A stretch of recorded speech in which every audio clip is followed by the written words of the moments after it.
So Telangana రాష్ట్రంలో ఇస్తున్న ఆసరా పింఛన్లకు మరియు చేయూత పింఛన్లకు సంబంధించిన ఆసరా పింఛన్స్ ఇవి ఉంటే మాత్రమే కొత్తవారు మరియు పాతవారు పింఛన్కి అయితే అర్హులు. మరి ఇటువంటి పత్రాలు చూపిస్తే మాత్రమే వారికి పింఛన్ అనేది రద్దు కాకుండా వారికైతే పింఛన్లు అనేవి కంటిన్యూ అంటే ఎప్పుడైతే ఎలాగ ఇస్తారో వారికైతే అలాగనైతే ఇవ్వడం అయితే జరుగుతుంది.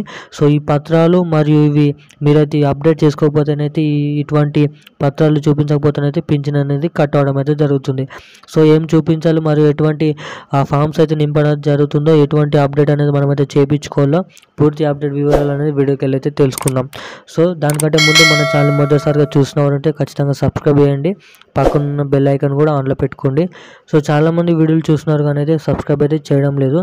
ఖచ్చితంగా అయితే సబ్స్క్రైబ్ చేసి మీ వీడియోని మీ బంధుమిత్రులకైతే షేర్ చేయండి. సో తెలంగాణ రాష్ట్ర వ్యాప్తంగా చూసుకున్నట్టయితే పింఛన్లు అనేవి దరఖాస్తులు అయితే చేయడం అయితే జరిగింది. సో దరఖాస్తు చేసిన దాంట్లో మనకైతే 60 లక్షల కొత్త అప్లికేషన్లు అయితే రావడం అయితే జరిగిందని అయితే తెలంగాణ రాష్ట్ర ప్రభుత్వం నివేదిక అర్పించింది. సో ఈ పత్రాలలో మనకైతే చాలామంది అయితే ఎక్స్పైర్ అయి ఉంటారు, కొంతమంది పాతవారు. సో వారిని తెలుసుకోవడం కోసం తెలంగాణ రాష్ట్ర ప్రభుత్వం ఈకేవైసీ తోటనైతే ఈకేవైసీ ఏలుముద్రలు తీసుకొని ఏలుముద్రలు ఉన్న వారికి కొత్త పింఛన్లకు వాళ్ళకైతే ఇవ్వడం అయితే జరుగుతుంది. ఎక్స్పైర్ అయిన వారి ఈకేవైసీ రాదు కాబట్టి సో వారి పింఛన్ కట్ చేసి వాళ్ళ ప్లేస్లో కొత్త వారికి పింఛన్ అనేది ఇవ్వడం అయితే జరుగుతుంది. సో ప్రతి ఒక్కళ్ళు అయితే అది తెలంగాణ రాష్ట్ర ప్రభుత్వం సంబంధించిన చెప్పకముందే మీరైతే ఈకేవైసీ చేయించుకొని అయితే ఉండండి. మరి ఎటువంటి పత్రాలు అడగకుండా వారైతే పింఛన్కి సంబంధించిన కాంగ్రెస్ రాష్ట్రం సంబంధించిన ఒక బుక్ అయితే ఇవ్వడం అయితే జరుగుతుంది.